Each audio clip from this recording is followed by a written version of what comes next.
I was diagnosed extremely dyslexic. Wow. They literally didn't think I would get out of high school. I had to study in the library, lock myself up in a quiet corner, and study for 6, 7 hours a day. But I graduated and surprised everybody. Well, what that did for me was that taught me that if I put my mind to something, I can do it. I just needed confidence. I just needed a head start because everybody told me I was stupid my whole life. If you are dyslexic, you can overcome it. You just have to really focus and work hard and be steadfast, be determined. And so that allowed me to write scripts, to be able to produce and direct movies. And then I say this to myself. It's a quote from Harrison Ford. The only difference between them and me is I stayed one more day.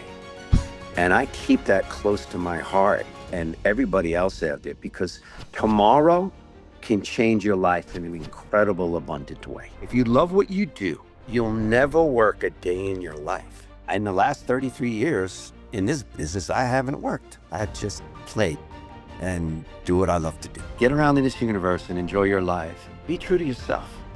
And I think that means love yourself. If it makes you feel good, do it. Don't put off for tomorrow what you could accomplish today. Because honestly, guys, we don't know what tomorrow brings. None of us do. Be true to yourself. Love yourself. Have faith. Have faith. I'm Kelly Siegel, and this is Harder Than Life, a podcast about self-love, self-awareness, business, and health. We tell outrageous stories and boil everything down to simple, practical advice you can start using today. Let's get living. What is up, Harder Than Life Nation? It's Kelly Siegel here, crushing limits and optimizing lives one breakthrough at a time. Today, we're leveling up with James Quattrochi, the relentless actor, producer, and director who's turned Hollywood hurdles into a legacy of grit, from indie triumphs to dominating the Tulsa King and the family business, proving that unbreakable discipline and authentic hustle build empires that last. James, welcome to Harder Than Life, and let's dive deep, optimize your story, and inspire the nation to rise united. Wow. I mean, I hope I can live up to what you just said about me. That was pretty awesome. I'll need to use some of that at some point. Before we hit record, we were breaking down what your name means. It means 4 eyes, but what does that mean to you? Well, besides I wear glasses. Just real quick, when I went to Sicily, I started walking around and there was Quattrochi Square and Quattrochi Bank. And I'm like, wow, my name actually means something. And I was in a restaurant and I put my credit card down and the waiter looked at the name. He said, Miglia Quattrochi. And next thing you know, I'm getting dessert and espresso and more wine. It was pretty cool. Does it mean that you see things that others don't? Man, I used to. I need to try to get that back. There was a time where I was a little bit more clairvoyant, and then life got in the way. I don't know, man. And doing the show prep for you, I was reading through your story, and it's pretty remarkable on how you were able to say no to certain things, say yes to certain things. And it even threw me for a crazy word on what an auteur is. I had to look up and see what an auteur, because it said you weren't a director. You're an auteur, which is someone who actually sets the creative vision. So that's how I was like, So knowing that you have 4 eyes, let's talk about your early childhood. We've all got this hidden childhood hustle that first sparks us. So what was yours that sparked your unbreakable drive to conquer Hollywood? I was diagnosed extremely dyslexic. Wow. And this is gospel truth. They literally didn't think I would get out of high school. And I remember my father had a hardware store in the Bronx, New York. I was born in the Bronx. And he said to one of his workers one day, can you kind of try to teach him a skill? I don't know what I'm going to do with this kid. And my father and I are very close. I love my dad dearly, but that hurt, man. So I got through high school and I applied to college and I got accepted. And I said, you know what? I'm going to fool everybody. And literally, I had to study in the library, lock myself up in a quiet library corner and study for 6, 7 hours a day. But I graduated, and I graduated with a 3.0, which is a B. All right, it's not great. 4.0 is great, but I graduated and surprised everybody. Well, what that did for me was that taught me that if I put my mind to something, I can do it. And honestly, from there, I had a construction company. I opened a dry cleaner. I opened a fitness center. I opened a tanning salon. I had a blues and jazz club in Greenwich Village, Manhattan. And people were like astonished. And I was like, you know what? I just needed confidence. I just needed a head start. And because everybody told me I was stupid my whole life. Wow. My stepdad did that to me over and over and over. He said, I'd never amount to nothing. I'm stupid. I can't figure things out. Boy, does that that drives me today. If I ever want to get angry, just think of that voice and then just get out of the way. I'm coming for you.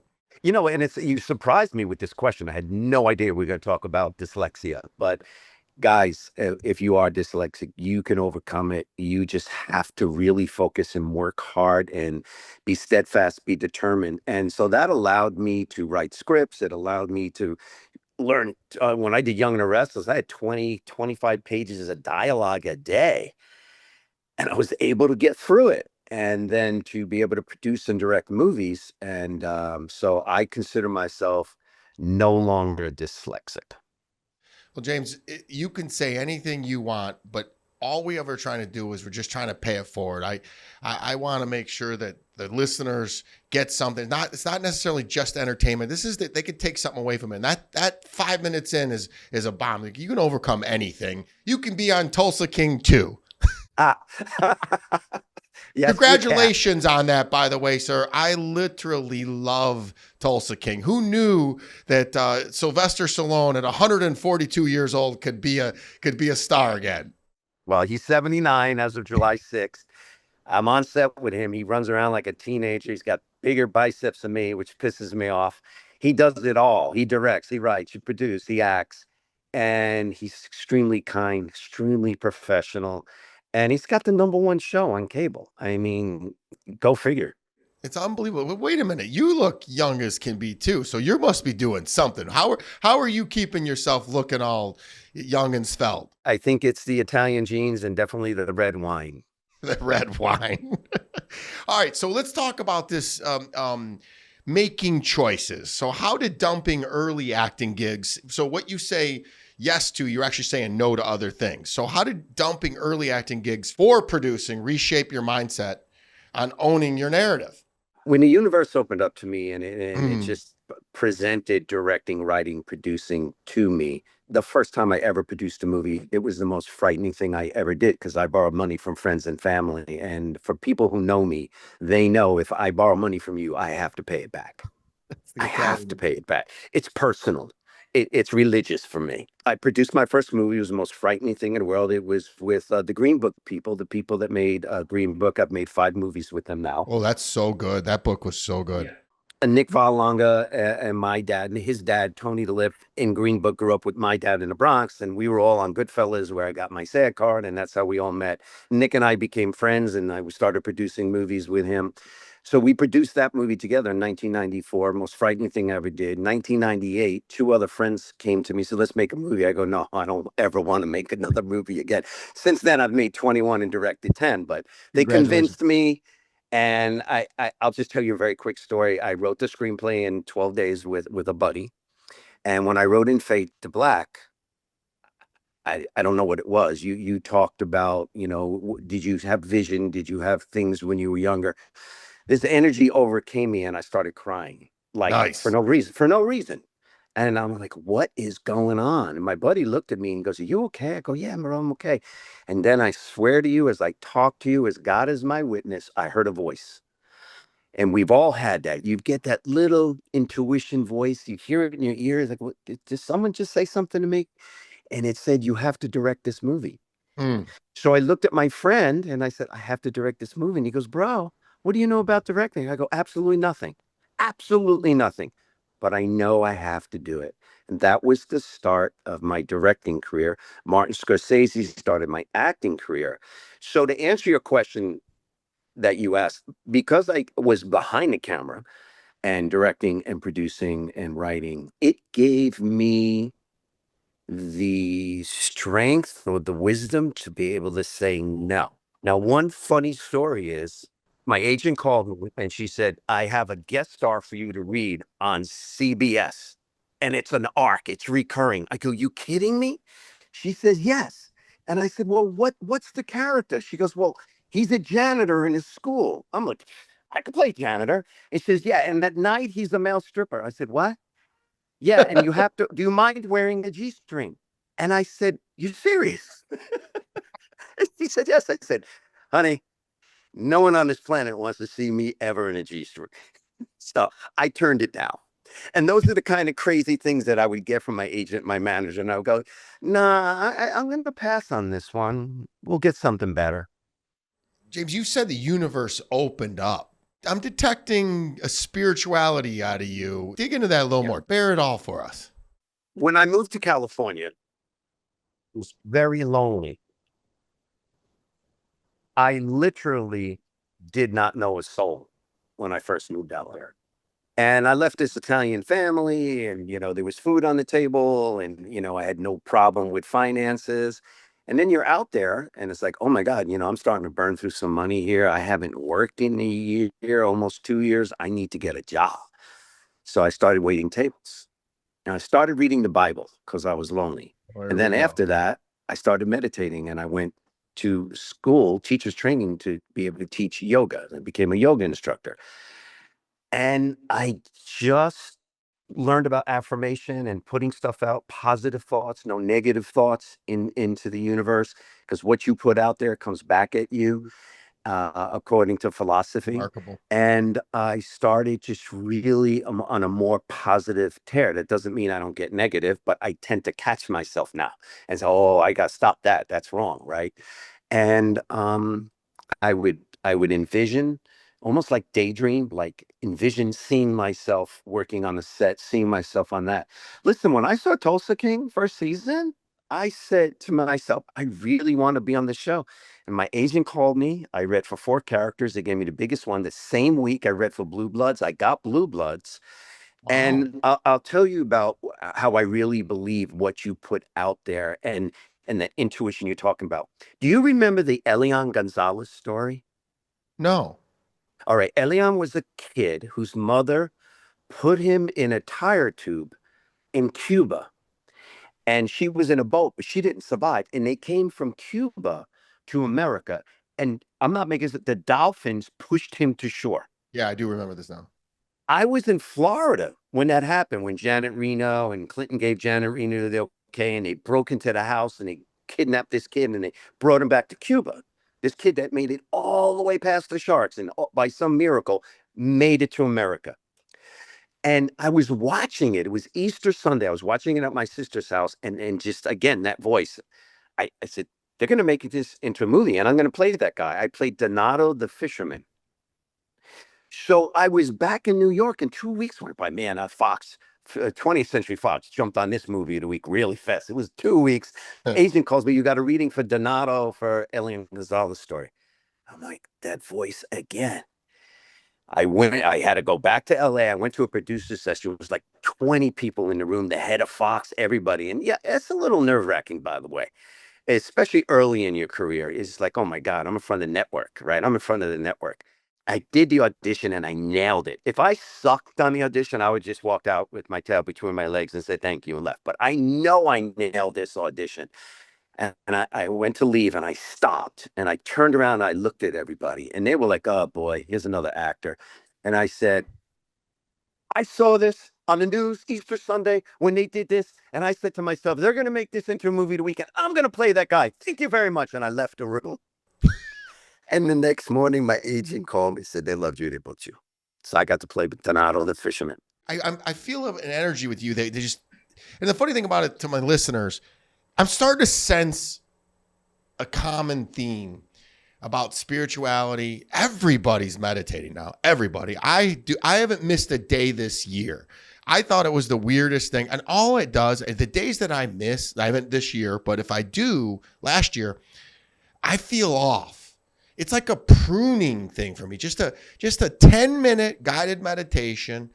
And it's, your story is remarkable because it's, you grew up, you were told you weren't smart, you weren't going to, and you have just constantly overcome everything and you lean in to everything. So guys, this is a successful Hollywood actor telling you step by step how to be successful. Well, I try to pay it back. You used the word payback. I try to lecture in schools, young actors that are coming here, from getting the best pictures to how to advance your career, to how to get an agent, how to get a manager. And listen, I made a lot of mistakes in my career. I try to stop these young kids from making the same mistakes and give them a head start. They don't listen. Some do, but I've given away about 40 SAG cards. Martin Scorsese gave me my SAG card on Goodfellas, and he said, "Don't let it go to waste." And I've given away at least 40 to people who said, "I really need my SAG card." I said, "Okay, I'll do what I can do if I'm producing the movie, if I'm in the Mhm. position to do it." And when Marty gave me my SAG card, and he said to me, "Don't let it go to waste." When I directed my first film, very famous crooner, Jerry Vale, who sang with Sinatra and Dean Martin. Everybody knows Jerry Vale. He said, "Give me," because became a good friend of mine, gave me music for the movie. He said, "Give me that movie. I'm going to send it to Marty and write a letter." And I did. And son of a gun, man, about 6 months went by. I get a letter in the mail from Martin Scorsese saying how much he enjoyed my directorial debut. And it was an incredible first effort. And I created a time and a place. And I still have it. It's on my desk. I look at it every day, every day. And then I say this to myself. It's a quote from Harrison Ford. Ooh, listen to this, guys. This is huge now. The only difference between them and me is I stayed one more day. And I keep that close to my heart and everybody else out there because tomorrow can change your life in an incredible, abundant way. Oh, you just gave me chills. I say most won't, I will. Most won't, I will. Yeah. I think that's that humble upbringings. You went to Martin Scorsese, and how did that endorsement? Wait, let me stop for a second. How does that SAG card work? I think I know, but how does that work? Because you went in that and you're making a big deal, and I can tell it is. Just tell us how it works? Well, you could do non-union work, but if you want to join the union, you have to either get a line on a movie or TV show, or you need to get three vouchers. Three vouchers are if you're an extra and you're non-union, and one of these SAG extras doesn't show up and they bump you up because SAG says you have to have a certain amount of SAG extras and then the rest could be non-union. So if they Uh-huh. bump you up, you get a voucher. If they bump you up three different times, you take those vouchers and go join SAG. And once you get it, your life, you're in for life, unless you're Will Smith. No, he's still in SAG, but as long as you pay your dues, you have to pay your dues Oh, twice a year. Twice a year. wait, didn't they suspended him for 10 years though, right? No, no, I pay dues, man. No, no, And, no, no, and no. it's On Will and it's Smith, we were based just on. laughing about. I was just Oh, teasing Will on Will. Smith? Didn't I he think get? that was the Academy suspended him, not Screen Actors Guild. Oh, oh. The Anyway, Academy is pretty pissed at him for doing what he did on stage to Chris Rock. insane, insane. We won't even go because this is so good. I want to stay down this path. So Martin Scorsese's endorsement letter became your secret weapon against self-doubt. That's what I'm picking up. Is that what? Because we were talking about it, and then we kind of went right into that. Is that true? Did that kind of give you that oomph? Yeah, and continues to do and that and everything else that I've done for the last 33 years of my career when I started. You got to remember, I used to do like grammar school plays and summer camp plays, and then I shelved it for a long time. So I got back into it in a weird way. I had went through a divorce, and my mother finds an article in the newspaper. They're looking for extras in Ghostbusters Part Two. I went down. It was an overnight shoot. It was Manhattan. It was 10 degrees below zero. I came home. She said, "How was it?" I thought it was the best next thing to penicillin, man. I said, "I love it, and I'm going to be an actor, Ma." And she looked at me. She goes, "I sent you to school to get an education. It doesn't matter, Ma. I'm going to be an actor." She sent me down there, and I loved it. And here I am. So we could blame that on my mom. Well, I didn't have parents that did anything for me, so that makes my heart warm, and I love that. I love hearing that. Yeah, she was an angel. Mom and dad were married 60 years. And I know they're up there somewhere smiling because I was definitely the entertainment of the family. 60 years, bro. That's so yeah, congratulations to the in 60 years of anything is amazing. So one more question about that the director and being and leaning into being afraid. So what's the untold war story from directing True Friends that tested your limits like never before since we were on that topic? Oh, did you find that somewhere? Did someone tell you this story? Our I producers can't are believe you're good. asking me this. Oh man, you found me. All right, here we go. I'm on True Friends. It's my first day as a director. Okay. Yeah. I do 48 setups with 2 cameras with kids. So if you don't know how it works, 48 setups in a day on a movie is incredible, Mhm. especially your first day ever directing a movie, right? And with kids, because you could only have kids a certain amount of time and they have to go back to school. We have school on a set. And we're filming this Catholic church. I get through the day and it was April Fool's Day. I'll never forget. It was April 1st. Totally It fair. just like the gods lined up against me. You ready? The next morning I come in and my DP, which stands for Director of Photography, Jeff Bouster, dear friend, comes in my trailer and he says, Jamie, I just heard from the lab. There's no image on the negative. I'm like, yeah, hi, April Fool's Day. He goes, no, man, I'm really serious. I thought somebody hit me with a cannonball. I collapsed on the couch. I put my face in my hands and I really didn't know what to think or what to do. Here I am, my first day out, and I'm a day behind. And I don't have a lot of money to make this movie. So we figured out why. And what happened was one of the camera assistants put a special armature wheel after he cleaned it in the wrong way. And that made the emulsion side go through on the reverse side. So we were recording on the wrong side of the negative. If Wow. you know, one side of the negative has emulsion on it.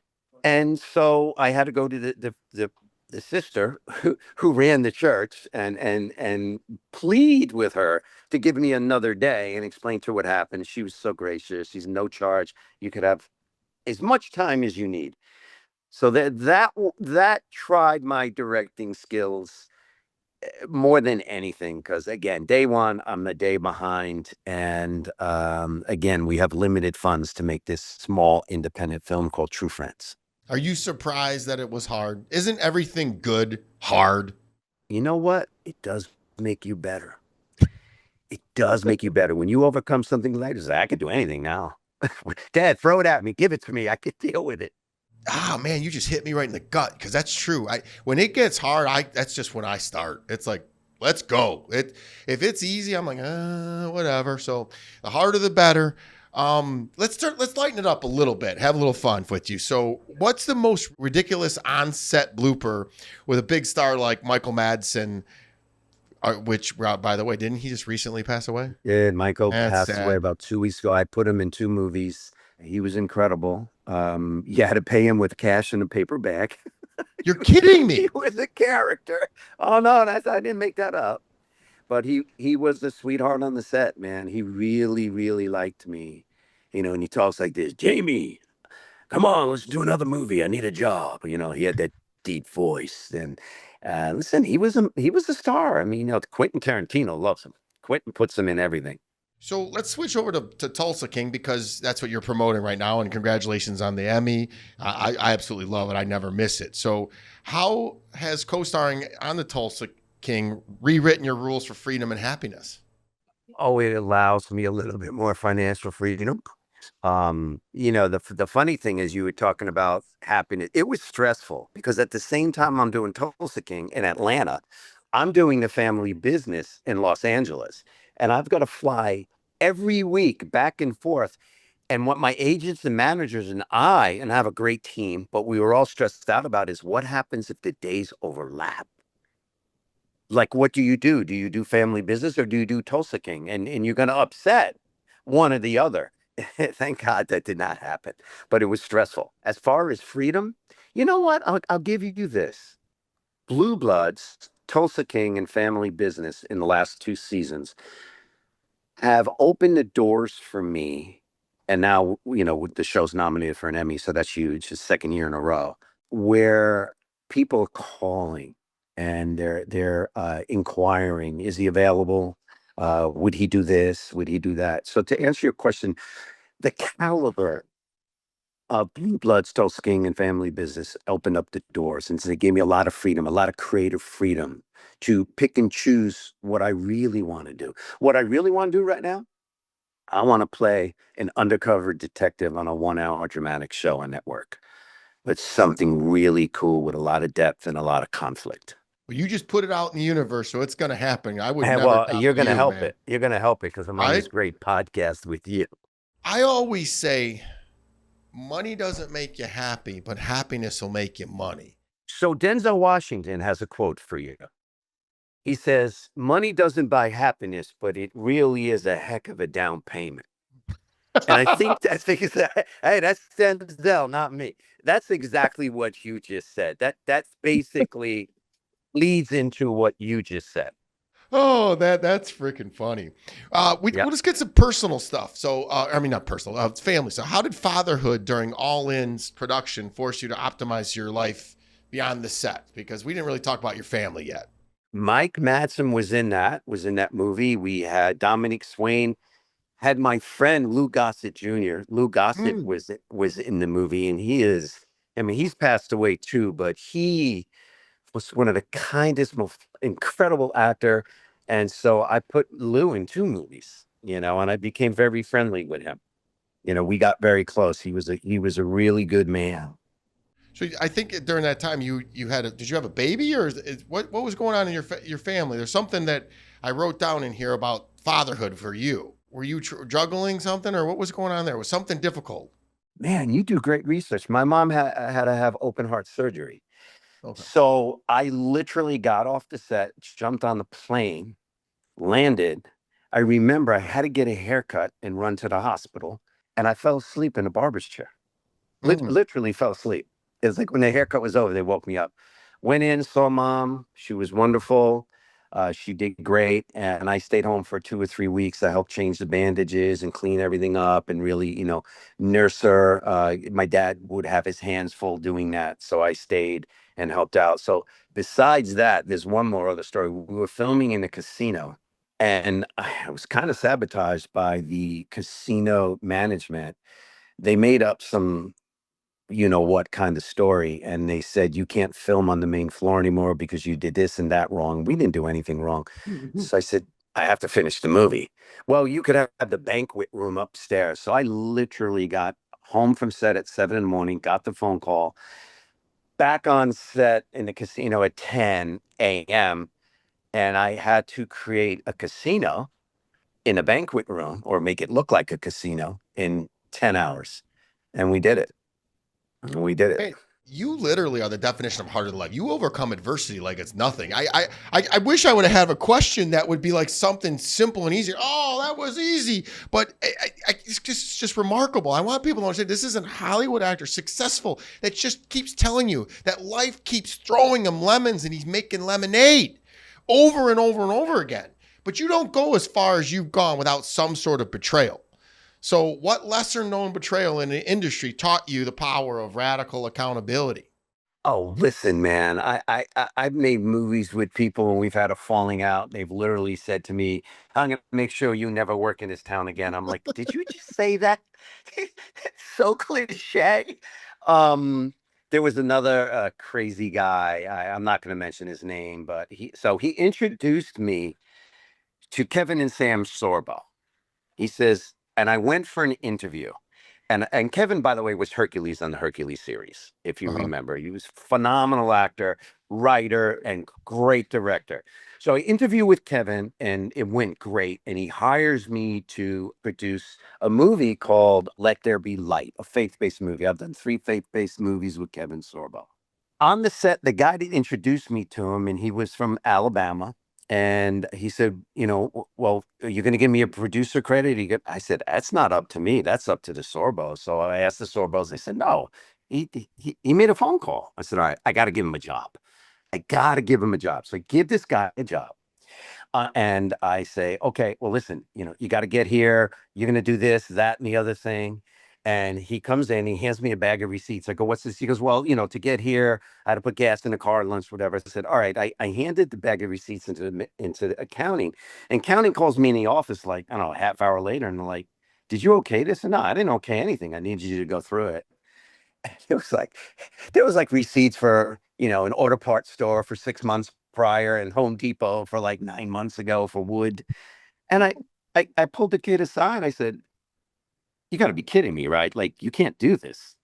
So then we continued going on. I would ask him to send in his invoice for his first week or second week work, and he would, instead of putting like 1,500, he put 15,000 down. I'm like, dude, do you really think accounting is that stupid and they're going to pay you? Long story short, after all this, and after I protected him the whole time, we got done with the movie. He calls up the Here it Sorbos and comes. tries to sabotage me and saying, James did this and James did that, which was never true. And the Sorbos know me, and we went on to make two other movies after that. So, needless to say, I never talked to him again. But that's just how some people in our business works. When it comes to money, and it comes to fame, and it comes to getting work again, they're bad. And I would say, out of any union, and including Screen Actors Guild, I think the closest group of people who rely on each other and won't stab each other in the back is the stunt performers, because their lives rely on each other and they love each other and they're so close. And I work so closely with so many of them, and I've given them work and they've given me work. I take a little note from them and how they treat each other, and I try to treat other people like that. Yeah, I can feel the good energy out of you. I want to correct you. I will tell you, I've been in many businesses like you, but I believe that's when you involve money, it brings out the worst in people. And I've been, the list is long and distinguished of people that have taken shots at me, that have tried to screw me up, and I just keep going and going. It never even bothers me. And I had to sit with an old friend yesterday, and he was telling me stories, and I'd forgotten about him. He's like, man, you just forget and move on. And it's having that short memory, and you just move on. So it sounds like that's what you do. So I don't know where we got these questions, but some of them are so good at I can't even ask you them. Are scaring me. I'm afraid to hear the next question. Okay, here's But my this one's grandmother, funny because this one's gonna be funny. What forgotten physical ritual from filming The Nail built your unbreakable resilience? What did you do now, James? No, it was a boxing movie, and I was showing off a little bit, and I hit the bag too. I sprained my hand. How do you know about that? It was the Nail's a great movie. Tony Luke Jr. It was great. Tony Danza, and we had Leo Rossi in it. Dianata Torres, Miss Universe from Puerto Rico. It's a great cast. So much fun making that movie. I was in Philadelphia for 4 months. Great food, great people. Definitely the city of brotherly love. And I miss Philly, man. What has kept you with your staying power? What's the number one thing that has kept you in this business for so long? I love it. Love. It's the love for what I do. They have a saying, is they say, if you love what you do, you'll never work a day in your life. So in the last 33 years in this business, I haven't worked. I just played and do what I love to do. Yeah, I'm going to throw a spin on that and you run with this. If you love yourself, you will love everything else. Man, that is so important. Like I see so many relationships. We're just going to jump into relationships for a minute. I know why certain relationships don't work. It's because one or both are broken. If you're whole and you love yourself and you love people around you and you're a good person and you're forgiving and understanding and you're patient and all the virtues that come with that, you'll be successful in a marriage. Marriage has its doors you have to go through, and you have the stumbling blocks, whatever. But yeah, if it starts with self-love. You're 100% right. And surrounding yourself with people that build you up and don't zap your energy and tear you down. My grandmother used to say, That'll be good. show me somebody's friends and I'll tell you about the person. You can meet somebody and doing the wrong thing all the time. There comes a time where you got to fill them with love and cut them loose. Oh man, that is so true. It's cutting out the noise, and they say people are in your life for a season or a reason. I don't believe many people are going to be there for a lifetime. I think it's a season and a reason. And as you're growing, not everybody's meant to grow with you. Nobody's going to make it there. So man, you're dropping some wisdom in between these great stories. You have to do that. You have to do that with family members, right? You have to. Unfortunately, when it comes down to it, in some cases, you have to cut loose family members. You're like, okay, I'm done. I did it to my mother. I don't talk. That's why I got all weepy when you said I don't talk to my mother. She brought me into this world. I'm grateful. Thank you. Stay the heck away from me. Sorry. It's just too much. They were not good people, but I'm okay with that. I've made peace with it. I'm very grateful that she didn't abort me. She could have. I'm here for a reason. I'm going to make a freaking dent. And I got you on the show. This is awesome. So let's talk about demons. I got a lot of them, the inner demons. So again, I hate to throw this, how I mix this in, but how did the Sinatra Club's Monster Vibes mirror your own battles with inner demons? Man, I mean, that was interesting. I was approached by a couple of producers and to do a story about Sal, and Sal was on witness protection program. They called him Ubats, and in Italian, Ubats means you're crazy. Oh, he's Ubats, which means he's crazy. Oh, I'm going to run around and And, say that now. man, this guy was freaking crazy, but I liked him. And we used to cook Italian food in pre-production, and we rewrote the script together. And I actually, it was about John Gotti and this guy Sal Polisi, and I was like, okay. And he was on witness protection program because he went on the witness stand against John Gotti. So when I'm going to tell this guy's story, who's also telling a story about John Gotti, I had a friend. He was married to Angel Gotti, John Gotti's daughter, but they were divorced. So I went to him, sweetheart of a guy. We had the same birthday. And I said, listen, I want to make this movie. Can you find out if it's okay? And so he made some calls back east for probably, John Jr. and whoever. He got back to me. He said, yes, but you have to give this one kid his SAG card. And the kid's father was connected, and the kid was a sweetheart. I gave him his SAG card, and hopefully he's using it and he's making it work for himself. I haven't seen him in a long time, but we made the movie. And then when the movie was over and it was out, John Jr. got upset with me. Oh, And because I was like, well, wait a minute. Your brother-in-law said it was okay. So he never came to me. Never came to me. Because I started doing the Gotti movie. I put together the Gotti movie with the finance people and the Gotti family through this brother-in-law. We had to break bread and we had to make peace. so how did that bring up your inner demons? Were you scared? Was there a part of you that, or did you feel like you've left somebody down, or what was it bringing up inside of you? That brought up a part of my old New York growing up. And I was like, well, I'm going to go have this meeting. I got to do whatever I got to do. No one's going to hurt me. That's your life, bro. That's And your life. so and you know what? I had a nightclub and I had somebody come in and put a gun in my belly.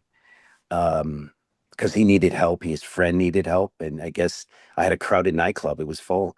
And I turn and I look and there's a gun in my belly. And that's when everything goes silent. Yep. You're nice and quiet. It's very surreal. It's kind of like you're out of your body watching yourself and you're guiding yourself and you speak really calmly. And I was able to get that guy out of my club and help his friend and point him to the hospital because his friend was really injured. I guess they must have had a big knife fight or something. And this was in Manhattan. And, I helped his friend, but I wasn't scared. Mm. And there's been other times in my life when I've been confronted with stuff like that, being in the wrong place at the wrong time, maybe being stupid, but not trying to, do anything wrong. And the next thing I know, I'm in a situation where, so you talk about inner demons. I talk it about just, you get soulful, you Yeah. get to your, you get to your higher self. We'll say it's the higher self. You get through it. So for lack of a better word, we all have demons. And when I was younger, I had demons. You want to go out, you want to do stupid stuff, you want to drink too much, you want to do whatever you want to do. And you're a little mischievous. I've grown out of that, but I could still say, even now, as a grown man, every once in a while, they surface. And that's where all my training and my yoga and my faith and everything else comes in. And they go, no, that's not a good idea. I lost a friend. He's kind of part of a big producing family. And we had done a movie together. And I knew he had a problem, and I would be with him every day and talk to him about his problem and, assure he was okay. And it was 2 years ago, Thanksgiving, he went down to the South Bronx and he thought he was buying cocaine and he died in his car. And that was very sad. They threw him out of his car. They took his car. They took his wallet, his credit cards. They drove around. They spent his money. And 2 days later, his brother, who's a very dear friend of mine, got the call. He had to go down to the morgue and identify his brother. Mm. So, he was a grown man. He was my age. And, people have demons, and he had demons, and he couldn't fight them. Yeah, we're all going to die. But when you are faced with a situation, I've never said this ever. I had 3 times a gun. I've been shot at, gun to my head, and a gun right in my face. 3 different times. It is not fun. Tell me, though, did you get, like I did everything kind of just go surreal and quiet? And did you just say, I'm going to work through this, and just like magic happens, you just do what you have to do? The first one, I'll be honest with you, I thought I was dead. I was in a really bad part of Detroit, and we were in the wrong place at the wrong time, and some guy thought we were somebody we weren't and put the gun right to my head, and I said, this is it. I'm done. And I thought I was dead. And I remember it like it was yesterday, and I was 16 years old, and I'm 49, so it's 33 years ago. I remember the guy's face, and I'm done. It's right here. This is not a movie. It's right here. And I just and then another time I was working and some guy just pulled a gun on me. That one I kind of laughed about. I knew he wasn't going to do it. I go, really? Really? What are you going to do? And then the third one, that somebody shot my friend, and it was just at a house party, just stupid. I grew up in the ghetto. Where'd you grow up? Detroit? Yeah, I grew up I grew up on 8 Mile. Remember Eminem's movie 8 Mile? Yeah, of course. That's how I grew up, Great just like movie. that. So yeah, again, you and I have similar stories. We were stupid. It's very stupid. We talk about being at the wrong place at the wrong time and making stupid decisions. And, I was the king of that back in the day. And I make a joke to my friends. Like, look, God saved my life 3 or 4 times. Once, when I was about a year old, I had 108 fever. I was supposed to die, and somehow I pulled through. And my mom and dad would tell that story. It was really horrible for them. I didn't remember a thing. I was a baby. But the other 3 times, I was in the wrong place at the wrong time. And I was sometimes thinking with a different part of my body, and I'll leave it at that. And yes, we are related. Understood. But again, we have guardian angels, man. We have spirit guides. We have guardian angels. We have people looking out after us. And you certainly did, because you survived. And I know,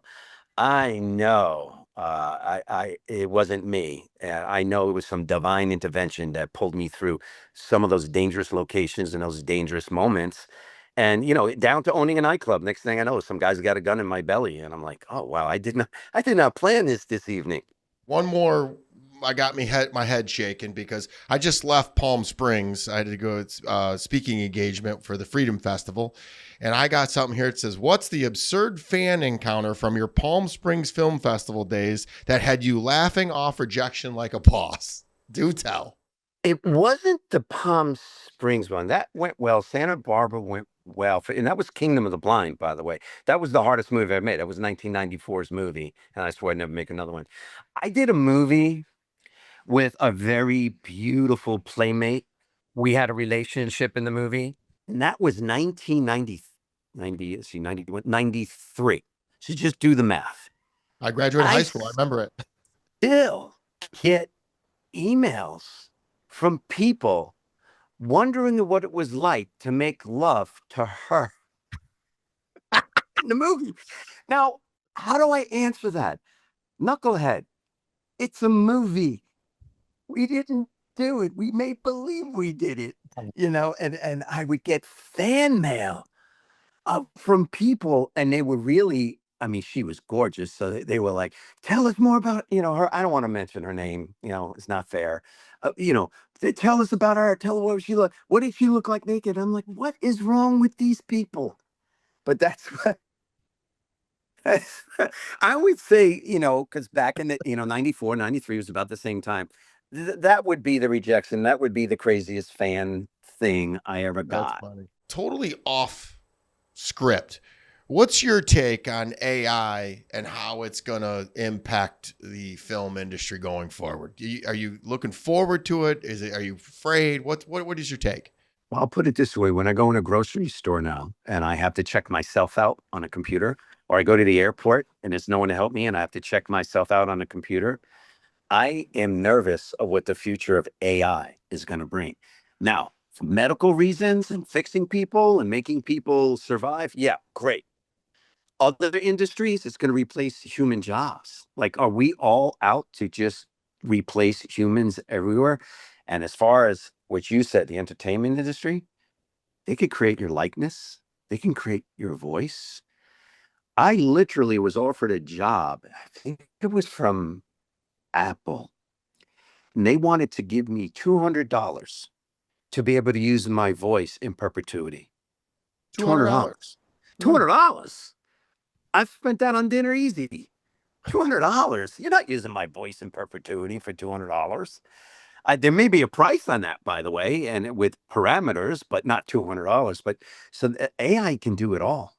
And I mean, literally, you could put in a storyline, and I've tested it, and say, I want a synopsis and I want about story and a synopsis on this information. And 10 seconds later, you have a synopsis of a movie in 10 seconds. And it's Wild. good. And it's really, really good. And now people are writing scripts with AI. All right, here's the character, here's the setup of the scene. And this happens, that happens. And next thing you know, you have a 6-page scene in 10 seconds. Well, it's going to eliminate extras because they can just write them in. Well, we do now. We clone them. Like, Yeah. they do that. CGI. Listen, I did a movie. I had 500 extras. I had to fill in auditorium of 1,200 people. We didn't have the budget to do it. So we did plates. We shot plates and we literally moved the same people and changed the color of their shirts so you couldn't tell that they were the same people way back in the audience. So I hired 500 people instead of hiring like 11 or 1,200 people. I had no choice. So you got Tulsa King. What's next? And then what's a passion project? There's a couple of movies that are getting ready to go. One's called The Reunion. One's called That's Amore. It's with Nick Von Longa, the Green Book people. We're working on it. We're close to getting funding. On my mom's birthday, July 21st, I start a movie out in Los Angeles with a wonderful director, Martin Giggy. Martin and I have done 6 movies together. I'm actually part of production on that movie. There won't be a role in it for me. But then he has a slate of 6 others that he always hires me and he brings me in production, and then I end up acting. So yeah, I mean, right at my fingertips, that's it. But we have Tulsa King starting in September. And I'm not sure if it's mid-September, the end of September. We haven't gotten dates yet, but we have a spinoff called Nola King with Samuel L. Jackson. They brought on Robert Patrick this year. They brought on Kevin Pollak. They brought on James Russo. Looks like Grillo's coming back. So it's dynamic. I mean, season 3 was explosive. Season 4, from what I hear and the different storylines that are being thrown at me, hold on to your hats. I think season 4 is going to be the best season of Tulsa King, hands down, ever, because they're really going for it. They've greenlit 3 and 4. They haven't talked about 5 and 6. So if they're only going to do 4, and I have no idea, I have no control over that, they're going to go out with a bang. They're going to go out with a bang. No pun I'm intended. excited. Yeah, exactly. But literally guns and all that. Right. I did not mean it, but actually it worked pretty well. So, James, I've heard overcoming adversity. I've heard mindfulness. I've heard love. There's extreme depth and width to you, and I can't wait to meet you in person. But what would your final thoughts, parting thoughts about getting around in this universe be? Just maneuvering through life. There was so much to this podcast, and I loved it. And thank you. And you're in New York in a hotel and made time for us, and we really appreciate it. I would say, like right off the bat, be true to yourself.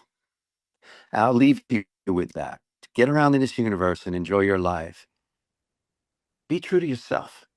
And I think that means love yourself. And I think that means give yourself things. It's okay to buy yourself something. It's okay. If it makes you feel good, do it.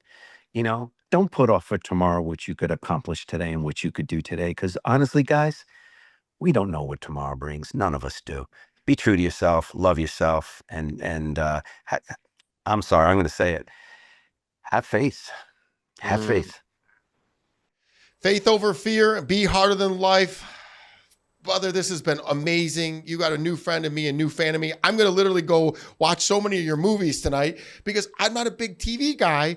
So I'm like, I got to go watch the Sinatra Club. There's so many. So what you're doing is amazing. I love it. Keep doing it and keep spreading the love and showing up who you are, which I know you will. And I can't thank you enough. I don't have to tell anybody to share this one. This has been a doozy. Thank you. Sending you all my love and positivity. And you got a friend in me. You call me anytime you want, brother. I'm always there for you 24/7. God bless you. Man, you're awesome. Thank you. Until next time, be hard in life. Please rate and share this podcast. I'm active on all social platforms and love to hear from my Siegel supporters. Each and every episode is sponsored by my company, National Technology Management, the easiest and best IT company to do business with, delivering peace of mind with technology every day, even simplifying cybersecurity. Visit trustntm.com for more info. Until next week, be harder than life.